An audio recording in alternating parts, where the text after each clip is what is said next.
Hello and welcome once again. Sorry about Friday. We had an electrical storm. Once again, welcome to WarrenThornton.com.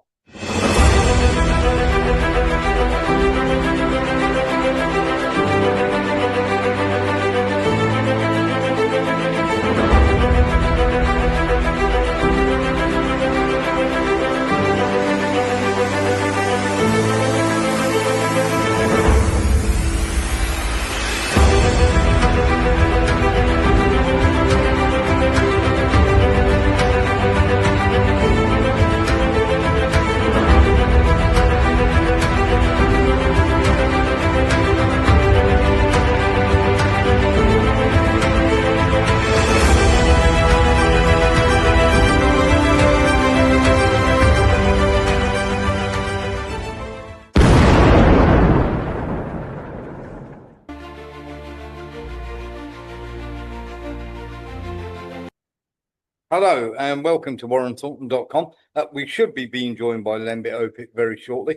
Of course, he has other commitments and is normally a few minutes late.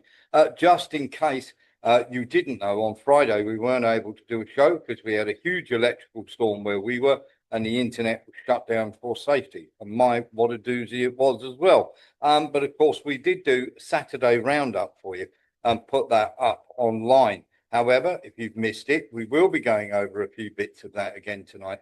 But there are many, many things that we need to talk about tonight. And some of the stuff that we have to talk about is quite remarkable and also quite ridiculous. And the very first place we have to start is with the trilateral talks. I do apologize. Let's just try and sort that picture out for you there. The trilateral talks, of course, have been absolutely amazing, and we have got everything that is going on there. We're going to talk about that with Lembit Opik in a second. We're just going to bring Lembit onto the show, and of course we're going to have a chat with that, of course, to do with Lembit and everything else, because we have our friend who's very close to Peskov, Dmitry Peskov. That is. Just in case you didn't know, that is Vladimir Putin's personal spokesman. Good evening, Lembit. How the devil are you? Very pleased to see you, and I hope you're going to say we can go into interview said man at some point. That would be great. I am so looking forward to that. I think it's going to be absolutely great. We're definitely going to be interviewing should we say, an ambassador from China. So that is something Lembit and I are both hugely looking forward to. And of course, we'll bring you the more details on that as we firm them up. But should we say preliminary, we've been granted an interview at the Chinese embassy. So Lembit and Lembit will be traveling over and we'll be going to go and speak to them. If you can get Peskov as well, I'll even buy you a drink while I'm there. Well, we've got a friend of Peskov who has told us everything that has gone on at these trilateral talks, Lembit. So let's get into the first of these. So let's hear literally what the Americans have had to say, and they've had to say plenty. Now, the first thing we're going to knock on the head for you right now, so that there is no more nonsense about it. There is an article from Politico stating sources that were in the room that the Zaporozhye nuclear power plant will be shared between the Russians and the American, and half the energy will be given to Ukraine. The Russians have given no such assurances and have not discussed that in the slightest. The Russians have the Zaporozhye nuclear power plant. And we have this from our man who's very close to Peskov, turns around and says that under no circumstances will any of they don't mind selling some of that energy on, but at no point will the Ukrainians or the USA be responsible or take any part whatsoever in running that facility, Lembit. But Politico have come out, say all guns blazing and saying, oh, the Russians have agreed to this and we're going to do that and we're going to do this and we're going to do that and everything will be absolutely fine. And these talks went swimmingly well. The talks didn't go swimmingly well. There was very frank exchange, including Russian real anger at the attack on the Putin residence. And the Russians have not moved their position one iota, Lembit. Yeah, uh, this is the typical politics of the amateur. They think that by saying something, they bully the other side into agreeing to it. It's a bit like when a man keeps saying to everyone that his girlfriend's agreed to him buying a new Jag, say, and they eventually get to the showroom. He says, "This is the one I want." She says, "Well, no." He says, but you said that you agreed." I said, "No, you said that I agreed."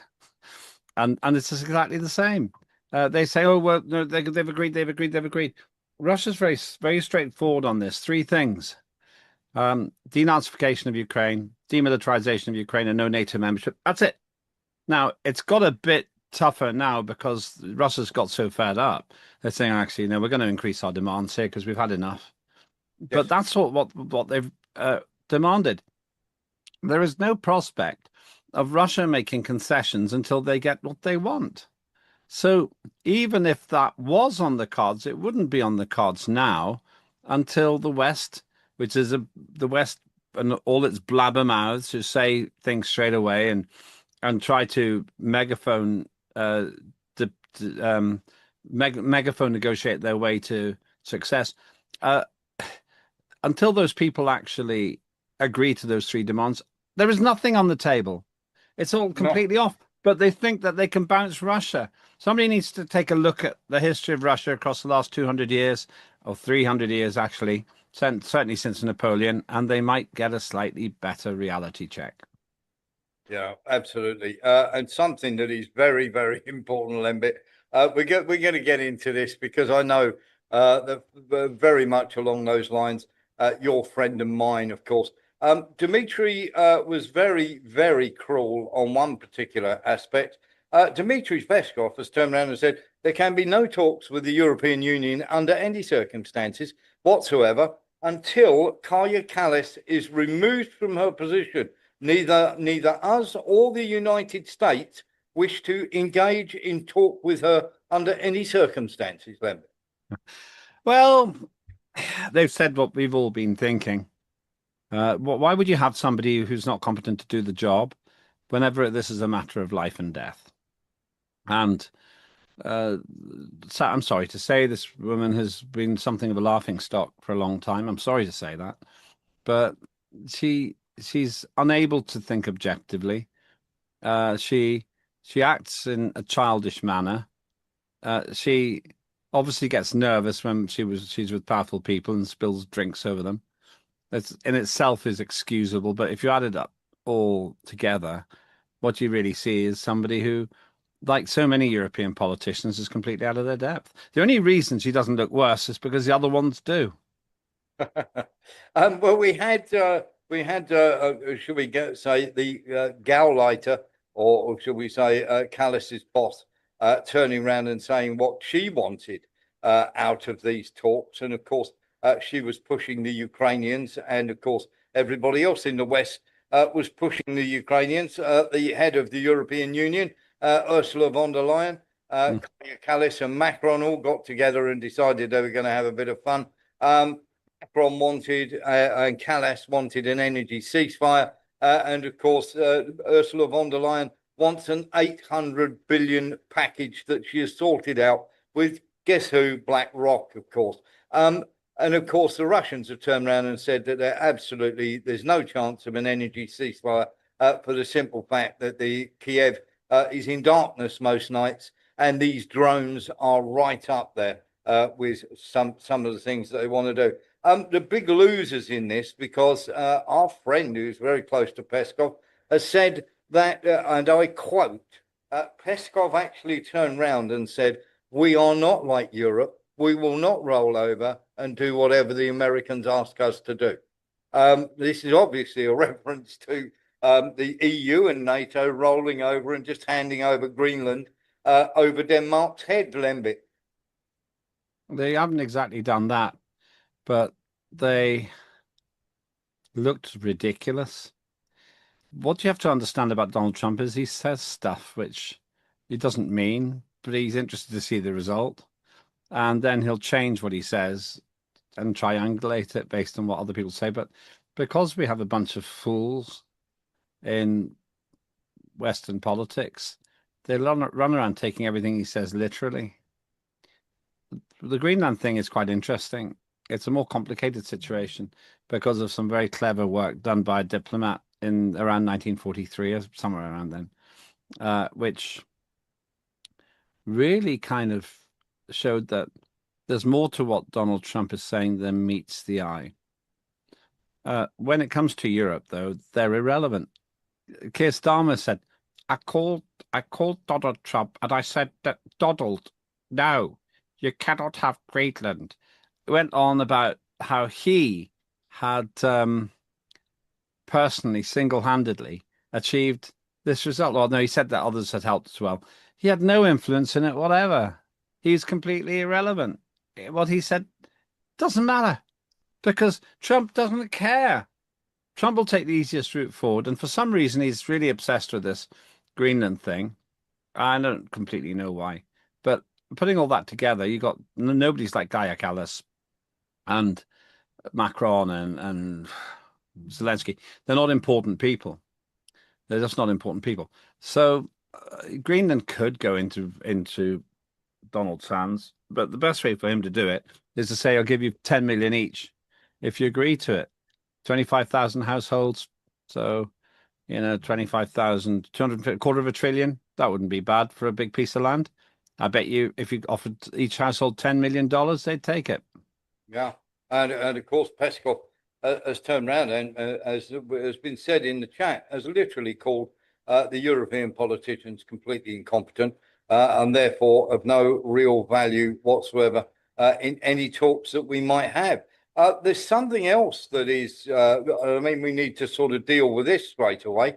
And this is, obviously, we've spoken a lot, Lembit, about BlackRock and their involvement with Ukraine and everything else. And of course, there is this rather idiotic 800 billion that's going to be put forward. So let's just tell you about that. So BlackRock has eyed Ukraine's post-conflict future as the US and EU prep cash flow. Now, the US and the EU are laying the groundwork to mobilize 800 billion in public and private capital to rebuild Ukraine after the conflict ends, with the world's largest asset manager now closely involved, as it always was, in shaping what comes next. Now, an 18-page strategy report sketches out a 10-year recovery plan aimed at turning Ukraine into a self-sustaining EU candidate with accelerated membership on the table. The document was quietly circulated among EU capitals ahead of the January 22nd Leaders Summit. And of course, we've got party to that. Now, the blueprint is part of a broader, that 20-point peace plan that we were telling you about, that the US is trying to broker between Russia and Ukraine. Now, the long-term funding plan runs through 2040, starting with an aggressive 100-day launch phase to kick things off. It assumes security guarantees are already in place and is explicitly not a military roadmap, but keeping the focus on economics. The US is cast not as a donor, but as a strategic partner, investor, and credibility backstop, with US companies expected to play a hands-on role and help unlock private capital. So over the next decade, the EU, the US, the IMF, the World Bank, and other institutions aim to deploy 500 billion in combined and public and private funds. On top of that, the European Commission plans to channel 118 billion through budget support and investment guarantees starting in 2028, money expected to unlock roughly 244 billion more in private investment. The US, meanwhile, plans to mobilize capital via a US Ukraine reconstruction investment fund. It has to be sequenced, and that takes time. Now, this is in the document, and we've seen the Vice Chairman, Philip Hildebrand, told this to the WEF in 2026. And of course, BlackRock CEO Larry Fink has sat in on peace-related discussions with Ukraine alongside Jared Kushner and Trump's special envoy, Witkoff. Now, Lembit, this assumes that everybody is going to do exactly what the Americans want and the Europeans want, and there's going to be a peace deal. There's going to be US troops and lots of NATO troops in there, ensuring that there's no more bother inside Ukraine. Can you see that happening? No chance of it. Too many things have to happen. And back to the previous point, there's no motivation for Russia, which is winning the war hands down, to give in to this nonsense. Why would they? So it's the politics of wistful thinking. This tangibly childish assumption that somehow the Russians will give in and go, oh, okay, then if you say that in public often enough, we don't want to look silly. Every day that goes by, Russia is gaining ground. Ukraine is losing ground, and soldiers and motivation and military resources and goodwill everywhere else. So, no, it's not going to happen. Back to the same point. I could negotiate for Russia. No Nazification in Ukraine, demilitarization of Ukraine, no NATO membership. After that, you got a deal, and this is the bit of land we want. And this bit of land's going to be more if you carry on screwing me around. And off. Yeah, you're absolutely right. So let's be absolutely clear what they went with.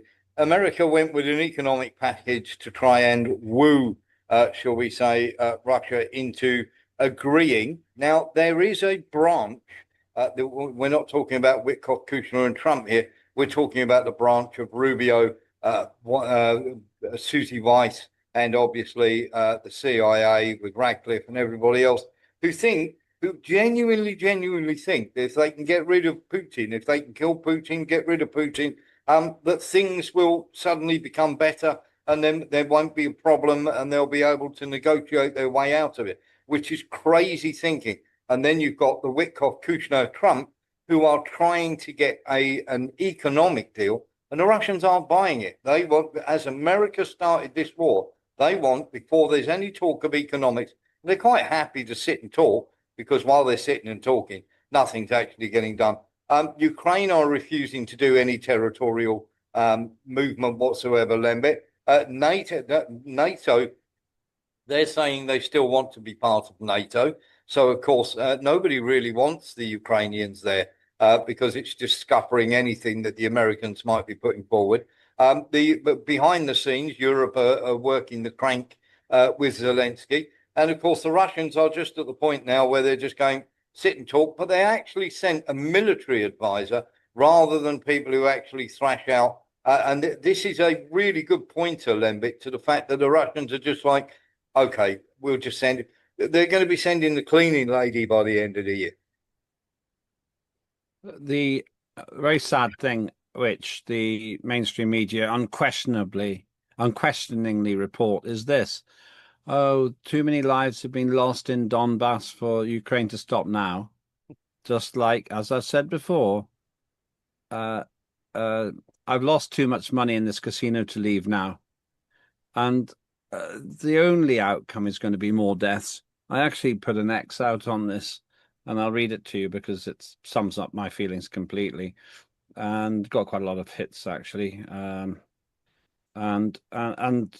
it's sad. I mean, I don't say this with any joy. It's heartbreaking, really, to see all of this because you just end up. Well, I won't find it quickly. I simply said Zelensky's unwillingness to admit he's losing means countless more lives will be lost until he has to give up the Donbass anyway. He has to give up the Donbass because he's going to lose it anyway. Yeah. He's going to lose it anyway, but he'll just either lose it now with the death toll as it is, or lose it later with a higher death toll. And just note again, all these Willy Wonkers in European politics who don't understand any of this, they are beginning to get cold feet. They're not that keen anymore, are they? No, absolutely not. Eric Jones. Well, here's my feeling. I think that Russia was, and by like you said, when they said who they sent with the military, and I went, oh boy. I said they're done, with the playing around. And my feeling is after what they did to Putin, and it was an insult not to even address it. And not only that, not address the three things that they've been asking for right along.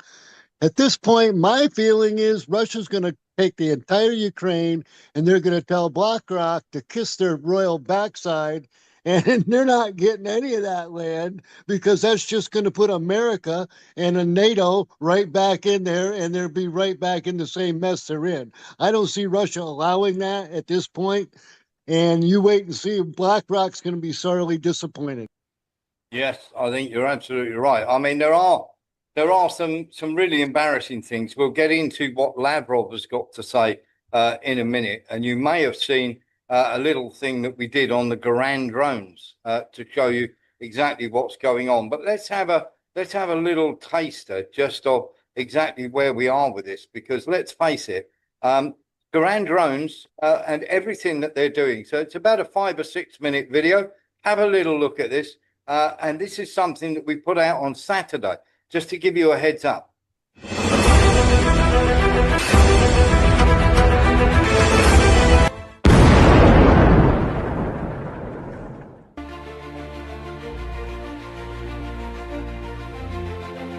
Hello.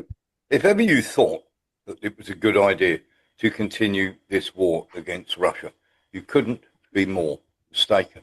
Please have a look at this.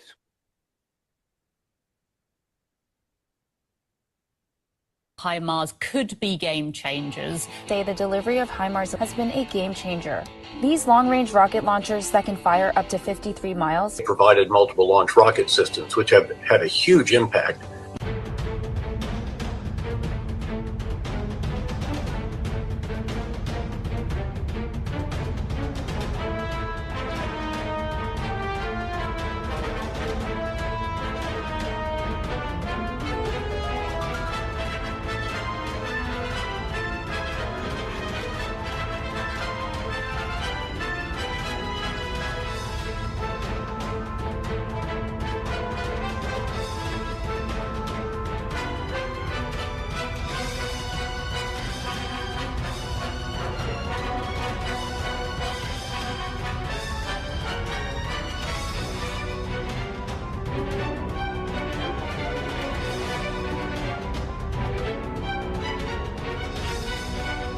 Now, there are many of these Garand drones that are available. There are up to 1,000 a day are able to produce this in huge numbers. As I say, 1,000 a day. If you've never seen a Garand drone, there's one for you to have a look at. Now, let's talk a little bit about the HIMARS system, or even indeed the wonderfully vaunted Patriot missile system.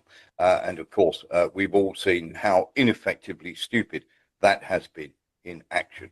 And of course, anybody who's seen this HIMARS in action will know full well that, of course, this is being blown out of the air, as is the Patriot systems. There are almost none left inside of Ukraine. Now, the rockets, the HIMARS, cost millions to make. The Patriots cost 3 to 5 million per missile, per rocket, to try and bring down drones that cost in the region of anywhere between £5,000 and £10,000 to make. Now, you only have to do the maths, and the analysis is very, very straightforward.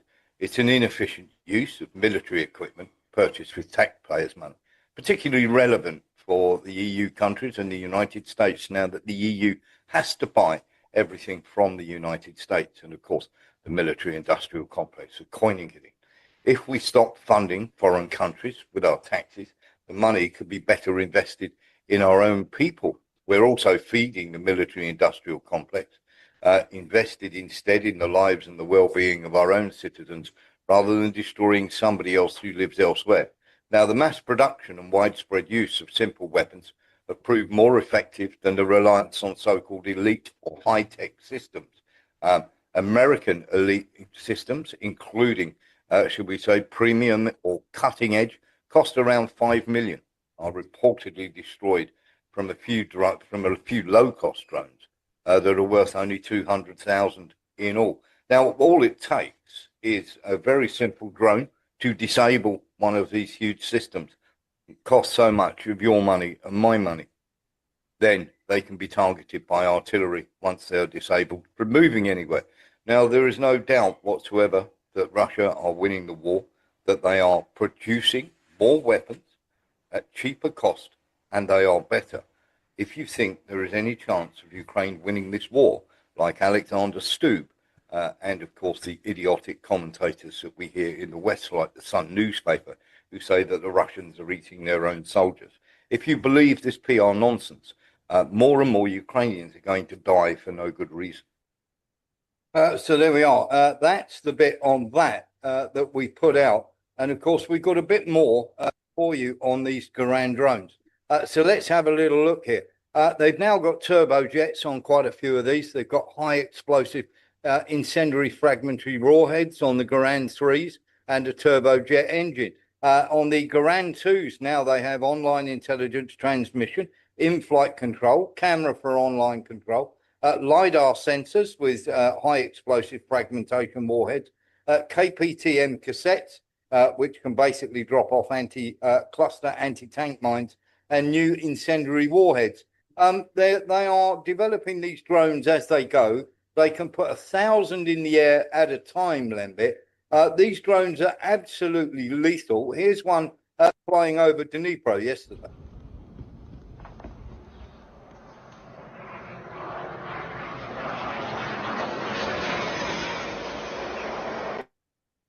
There's almost no air cover left to bring them down. They're resorting to shooting at them with all sorts of weapons, Lembit. And of course, these and the Iskanders and everything else have been responsible for knocking out a lot of the electrical components. They've now got a greater range in terms of distance. And here's the kicker, Lembit. When they launch 1,000 of these, you don't know which ones are dummies, which ones are carrying the targeting mechanism for knocking missiles and helicopters out of the air, and which ones are carrying the high explosive for blowing places up, Lembit. Yeah, well, I said ages ago that the Russians are now, although it is costing them lives, which is tragic, it's also true to say that Russia is using this as a test bed now. They're developing their equipment. They're not really being challenged. I would imagine what they're really trying to do is get a higher percentage of their drones through, because it's still quite resource hungry to lose 90% of them. But as you say, Ukraine's running out of gas and the West's running out of resolve. They don't really want to keep doing this. And add all that together, they're in doggy doos. They're in big trouble now. And I'm sorry to say, and it's tragic really to say this, that the only thing that's going to stop this is when the Ukrainian people say we've had enough of this corrupt Zelensky regime that's costing our loved ones lives and land. And I don't think we can expect the West to do anything to help, really, now that it's all chit chat and idle nonsense. So where do we stand? We stand on the threshold of a disaster, which will look like Ukraine having completely capitulated. I don't think they got much power to debate and to negotiate now, but there'll be absolutely none if this carries on. Because Russia is more or less saying that if you don't play ball, we're just going to carry on. See you on the other side. I don't think they want to own the whole of Ukraine. By the way, I don't think that. I just think they want to have their buffer zone. Yeah, but of course, the longer they leave it, the more of Ukraine's going to disappear. Andy Ed. How soon do you think, after all this is finished, that Europe will be going to Russia and begging Russia for business? Well, the actual oil that they're taking has gone up this year compared to last year. So they're buying it under the table, Andy, and they're not letting people know. I mean, they've actually gone to India for some of it, and of course, India have been buying it from Russia. So, Lembit, let's have a quick chat about that, because the economics of this are completely, shall we say, all over the place in terms of the Europeans can talk a massively good game, but at the end of the day, they're going to do absolutely nothing, are they? Well, they haven't done much. They've thrown money at it, but because they're basically incompetent, and I include Mark Rutte, the weirdo in charge of NATO, because they're incompetent, they can't make anything happen. That's the reality. And as a result of that, they end up in this farcical situation where nothing useful is going to transpire, just pain. And all of these videos you're showing me, it's distressing, because it's all about destruction, this relentless destruction. And where it ends, well, we know where it ends. It ends where Russia chooses to draw the line. And in the meantime, thousands a week continue to die. I take it still is thousands a week, is it? It is, yeah. They're losing on and around, I would say, close to, shall we say, 1,500 people. And we're going to show you Well, a day or a week? A day. A day. This is not a week. They're losing, they're losing 1,500 a day. This is a lot of people. It's around about 1.5 people per square kilometre of ground that they're sitting on. And I'm going to show you a little something here, Lembit. This is something called, or what we've termed, the Forest of Death, which is outside of Constantinivka, and this has cost the Ukrainians 4,500 men to try and hold on to. Just have a look at the devastation of this, Lembit.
It's like something out of Hiroshima, Lembit, and more Ukrainians are going to die. Now, that's only a half a mile long piece of forest on the edge of Constantinivka. And somebody said, have you got a picture of that beforehand?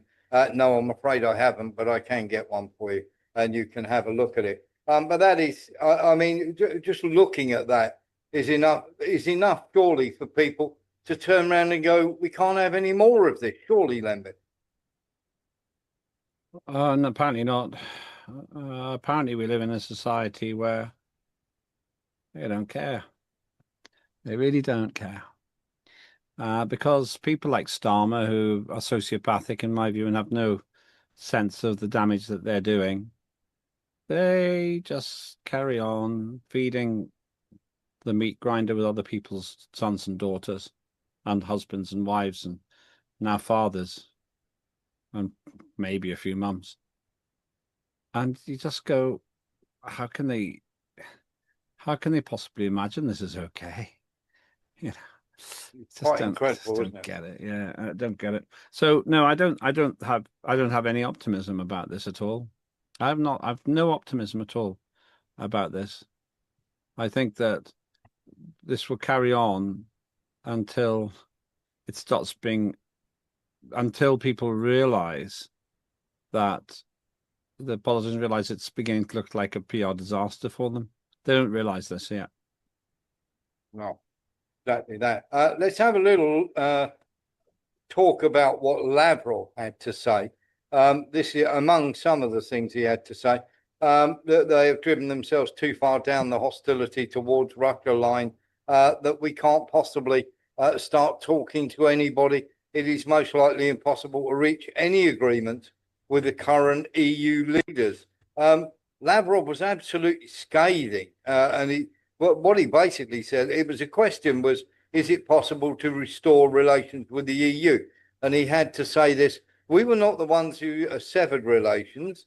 It was not us who closed all doors to cooperation, whether in Russia or in contacts between Russia and individual EU member states, especially with such long-standing good historic friends and partners of ours as the Italians. European leaders have been saying for 4 years it's almost impossible to sit at the same table with Russia, that a strategic defeat must be inflicted on our country. And then suddenly Chancellor Merz says that Russia is a European country and that we should talk to it. And Lavrov said, what a revelation. That is why those who genuinely want to talk to us seriously, I would advise against making loud statements and then proudly surveying the audience whilst being able to do absolutely nothing. If there is a genuine interest, they should simply call, as diplomats do, without accusations, without proclamations like, I have just made such and such a threat, now I'll talk to Vladimir Putin. Emmanuel Macron has announced this yet again. Last year, Macron did call. Nothing he said in that phone conversation differed from what Paris, including Macron himself, had said publicly and continues to say. I cannot resist quoting Macron after his meeting in November 2025 with Zelensky. Russia itself chose the path of war. Nothing justified this war, not a single threat, only fakes. All this is in complete disregard of the truth, influences by the reflexes and instincts of a state that cannot reconcile with history. This for us is sheer rudeness, blatant disrespect towards Russia. We are above that, and we treat statements of this kind not even with contempt, but utter indifference. Of all people, a Frenchman cannot be unaware of Russia's history. Little dig at Napoleon there. You cannot fail to understand the history is not what the EU High Representative for Foreign Affairs and Security Policy, Kaya Kallis, said about 19 wars unleashed by Russia in Europe over the past 100 years. History begins with Napoleon Bonaparte, continues with Adolf Hitler, who mobilized almost all of Europe to defeat and dismantle Russia. That is where history begins, and that is something our people will never forsake. If someone wishes to engage in dialogue, we will not refuse them, even understanding that it is most likely impossible to reach any agreement with current EU leaders because they have driven themselves so far down the Russophobia line. Your thoughts, Lembit? I've nothing to add to that. Safe to say that when you listen to that kind of perspective, founded in history, clearly from a Russian perspective, critical but explanatory about those criticisms of Europe, and insightful in terms of its objectivity, in my view. And then you compare it to the utter nonsense we get from the likes of Kaya Kallis and others. It's not surprising that they aren't taking these talks. The Russians aren't taking the talk seriously. They're not dealing with serious people. Yeah, absolutely. And just while we're on the subject, by the way, the USA has still not released the two sailors that they said they would release from the Ukrainian tanker that they boarded. And of course, the Russians did ask about that as well. They weren't, should we say, too enamored with the fact that America hadn't already done that. Very much along the lines of they are saying, or the Russians are very much saying, that until we see something of substance from people, then of course we're just going to treat the war as ongoing. And something else that is hugely embarrassing. The Finnish had a wonderful, shall we say, set of maneuvers and everything else, where they had, shall we say, a mock-up with the Americans, Lembit, and they were told to take it very, very easy on the Americans. for the simple fact that when they were doing the war games and everything else, they gave the American forces a bit of a doing.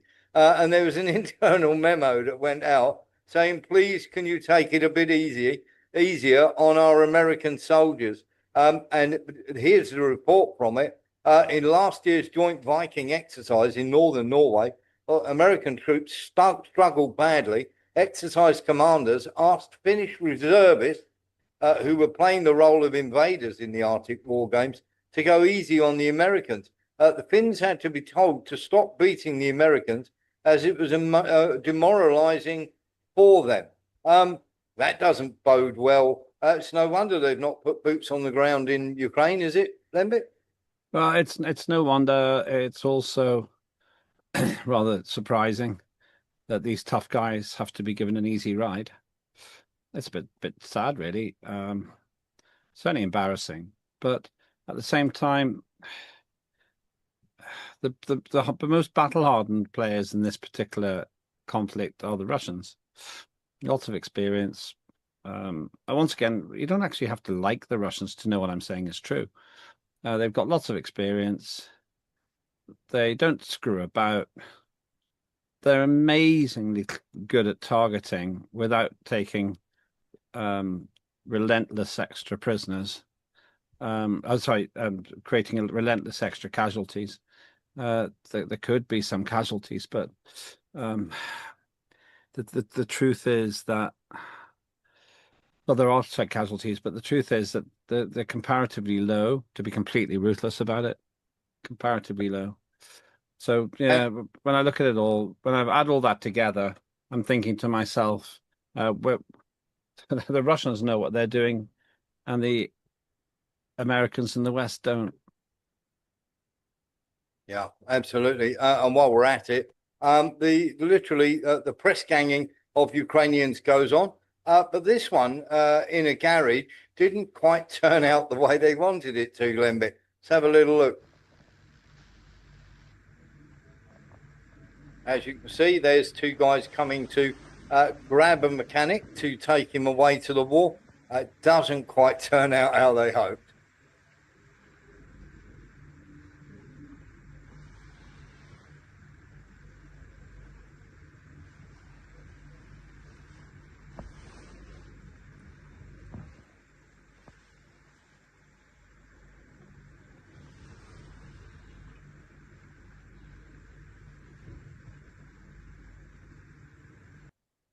Wrong Gary. Yeah, it was a bit of a blunder, but I'm not surprised. That is what happens when you mess with hard people who don't want to go and die for no reason. No, absolutely. And of course, we will bring you some more of those, because there are more and more of those are beginning to now show up, which is quite strange. We're going to get into just to finish off here, because we've been quite a while on this. There is no sign of a peace deal in sight, Lembit. They're talking about meeting again on February the 2nd, and the Russians have said, if you want to, fine. But the Ukrainians are not going to give up any land. The Russians have turned around and said, we won't be bullied by anyone or coerced by anyone into giving up the SMO, the basically what we started out with the SMO. And America are still going with the idea that they can coerce them with talks of minerals and land and all sorts of things like that. And of course, you've still got the Americans inside of the Pentagon and inside of the State Department who still think that this war is winnable, as well as the Europeans, Lembit. But do they really think it's winnable? I don't think so. I don't know. I don't know if I believe that anymore. No, we're going to turn around and say that there is absolutely no chance of peace whatsoever. Mm-hmm. One of your favourites, Lembit. Let's have a little talk about this guy. Let me start by paying tribute to the 457 of our armed services who lost their lives in Afghanistan. I will never forget their courage, their bravery, and the sacrifice that they made for their country.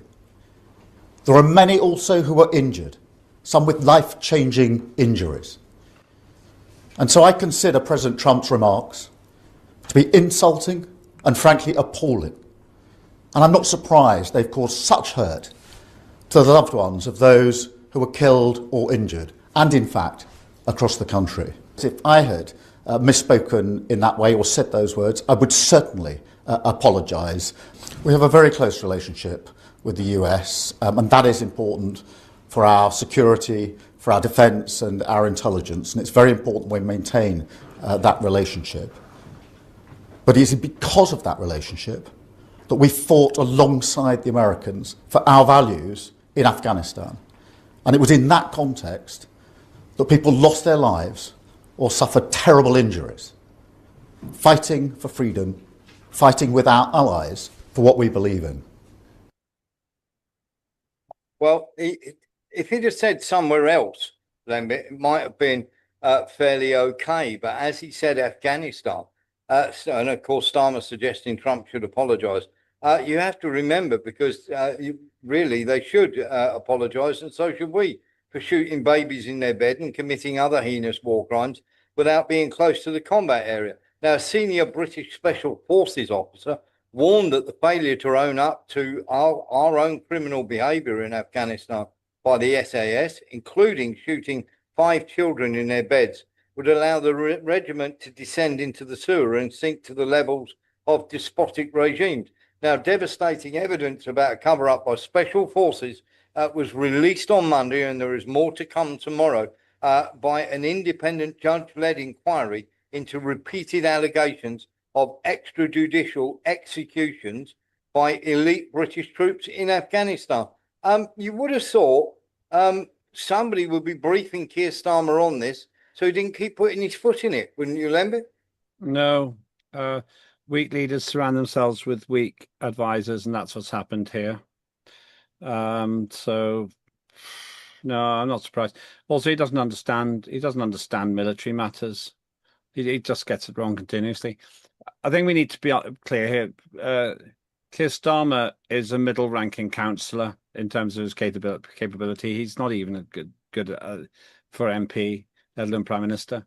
A man so weak that he has blocked his main challenger, Andy Burnham, from being back in Parliament. It's unbelievable. No, so I'm not surprised. He's surrounded by very poor advisors because he's so poor himself. Yeah, absolutely. Sorry.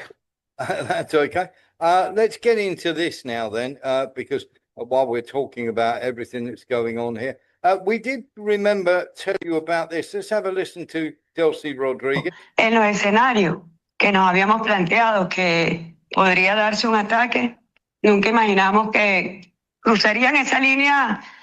No. Now, she was trying to, shall we say, dig herself out of a hole, because she's done exactly. Let's have a look at that. We just put the wrong one on. Las amenazas vinieron desde el primer minuto que ellos secuestraron al presidente. Nos dieron a Diosdado, a Jorge y a mí 15 minutos para responder, si no nos iban a matar. Y frente a la información que nos habían dicho que los habían asesinado, no que estaban secuestrados, nosotros dijimos, estamos listos a correr la misma suerte. Yes, but you didn't, Delcy. Now the cat's out of the bag, Lembit, about the fact that they had all these meetings in Doha, and Delcy and Jorge Rodriguez agreed to roll over and stand basically his guard down so that they could get hold of Maduro. There's a massive attempt now to try and cover up the fact that the Rodriguezes were in bed with the CIA for this overthrow. Delcy Rodriguez saying they told us we had 15 minutes or they were going to kill us. You would have thought they'd have been able to get ready for that sort of thing. And of course, they said, well, okay, you will have to kill us then, but they didn't. What a surprise. The other thing there, Lembit, as Trump has come out with this nonsense about a discombobulator, we turned this on. It knocked out all the Chinese rockets and Russian rockets.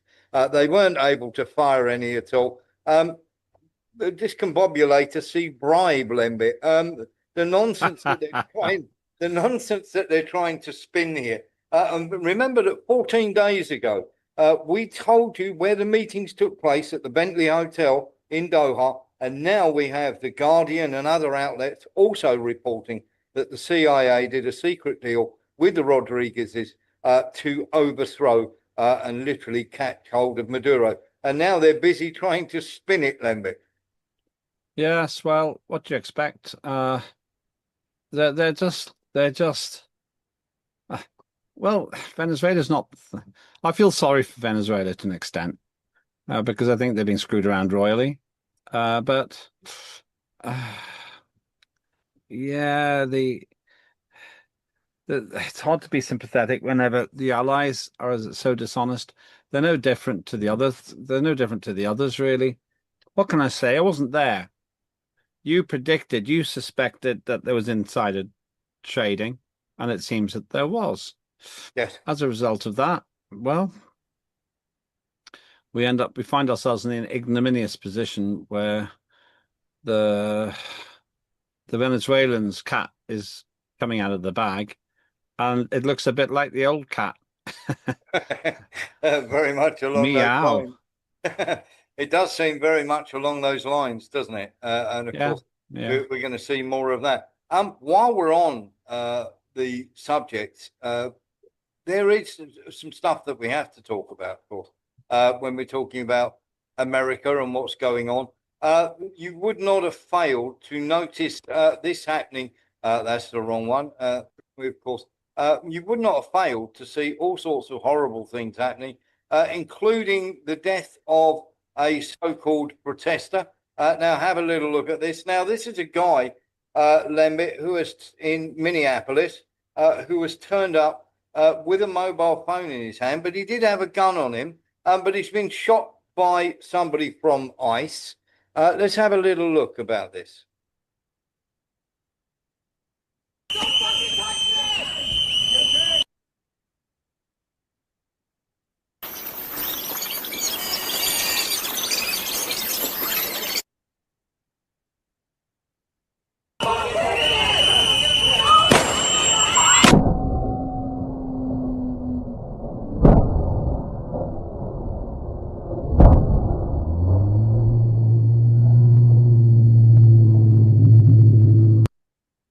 Now, he's clearly been shot by ICE. This is another protester out there, Lembit. Now, we had, of course, the lesbian in the car who ended up getting shot. This is the second death where it looks as though, shall we say, they've gone OTT and they've ended up killing someone. And of course, everybody is now out on the street. I was actually going to play some clips of him today in the show, but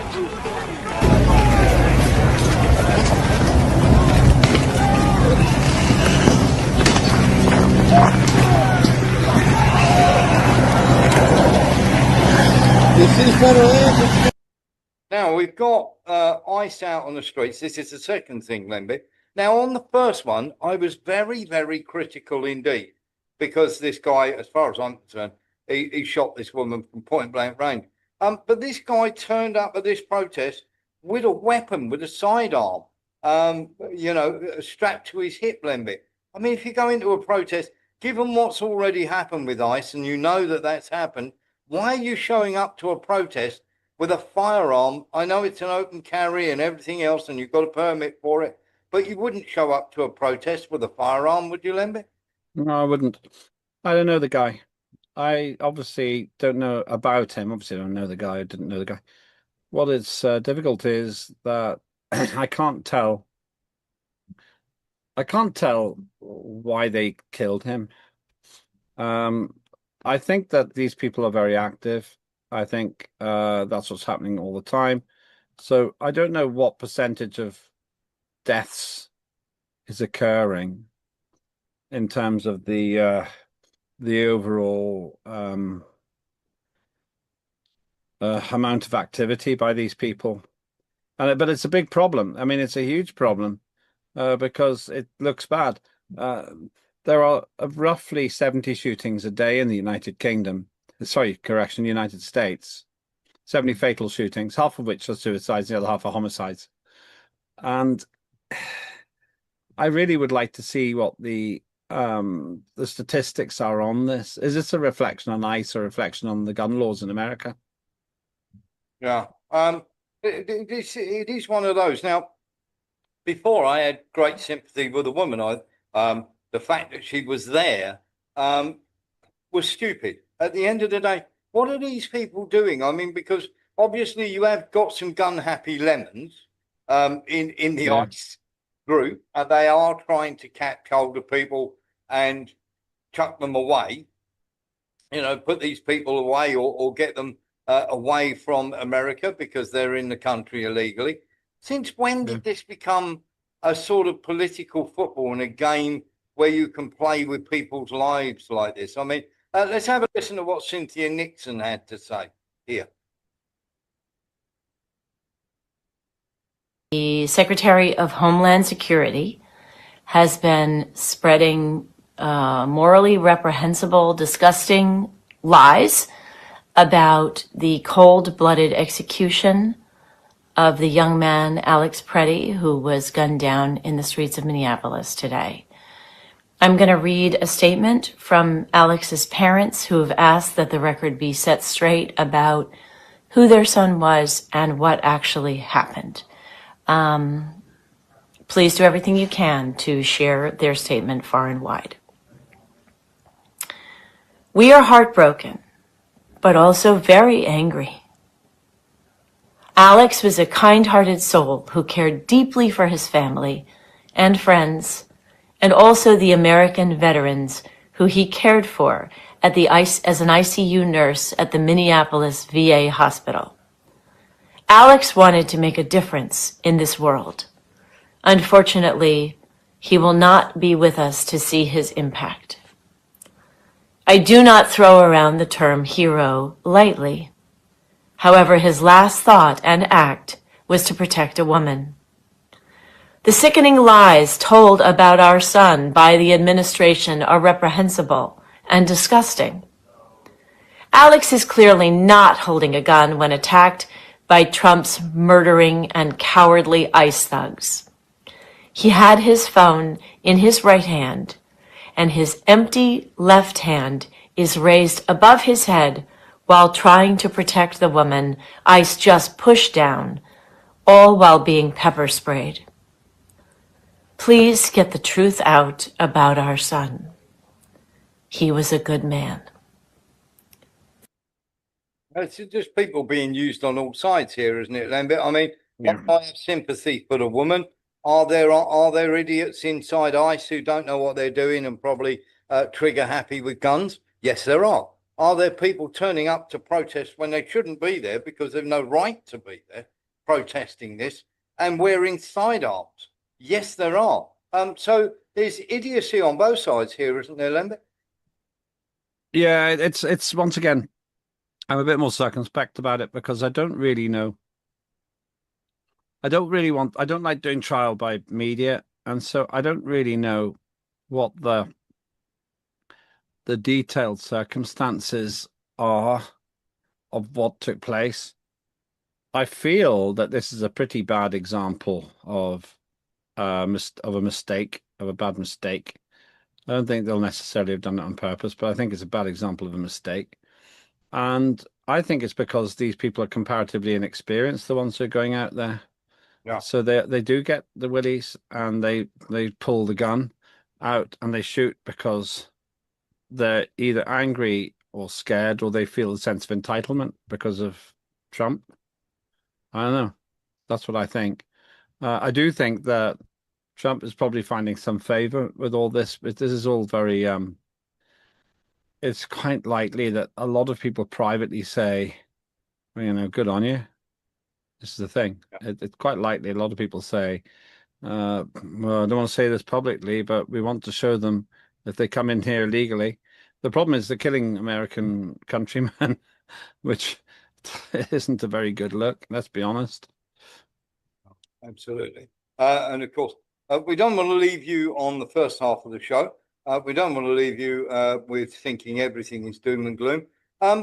Lembit, feminists striking back at the patriarchy.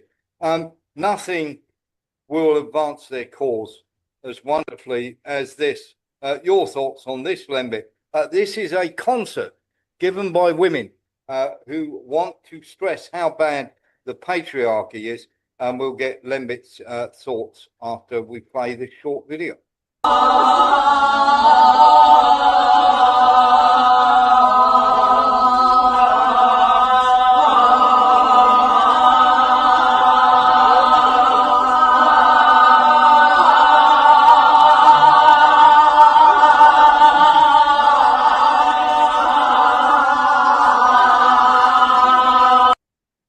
Lembit, that'll do wonders for the patriarchy. Yeah, it's just repulsive. It's just repulsive, and I'd demand my money back if I'd been there. It's just there's no grace in that at all. It doesn't mean anything. It's just obviously angry feminists, and that's not really my bag.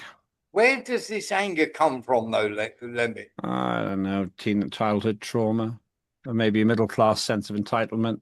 It's very hard to know why people do this. I can't tell.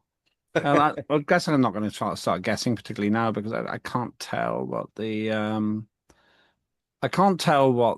motivates people to behave like that. It's just embarrassing. Imagine if they're your mother and you see this. Not good. I disown her. It's not my mother. I'm an only one of those. I was an orphan. Let's get into a couple of other things just before we end the first part of the show.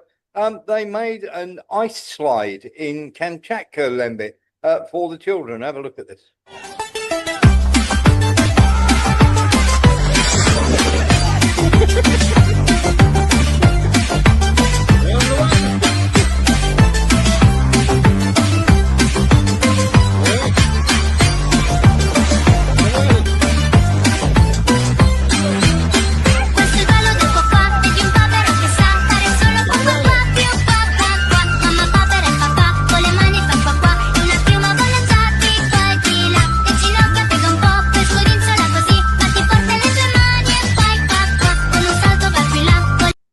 You can have fun with almost anything, Lembit.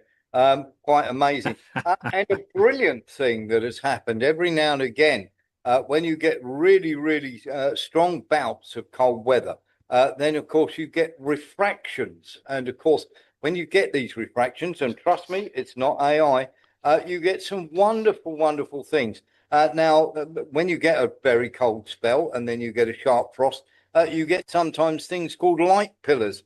These happened in Canada, and of course, this is when the Northern Lights meet, shall we say, at the same time, which is something quite wonderful. And of course, there are some spectacular signs in the sky, and you get those light pillars. The other thing that is quite incredible, I don't know whether you've ever seen the two suns, Lembit, but it is a refraction of light that causes two suns over the Earth.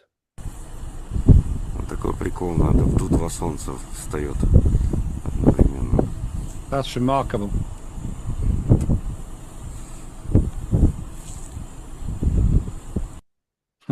Quite incredible, and that happens apparently about once every 6 or 7 years, where you get the exact light hitting at the right time in those cold weather conditions to enable that. If you've enjoyed the first half of the show, we've got a lot more to dig into in the second half of the show. Come across to warrenthornton.com. But of course, there are some things that we can't show you on mainstream media, and that's what we'll be getting on with in the second half. As I say, you can see us on Unprecedented TV, and of course, with Lembit Opic, and of course, please come across, and of course, you can see the full shows over only at warrenthornton.com.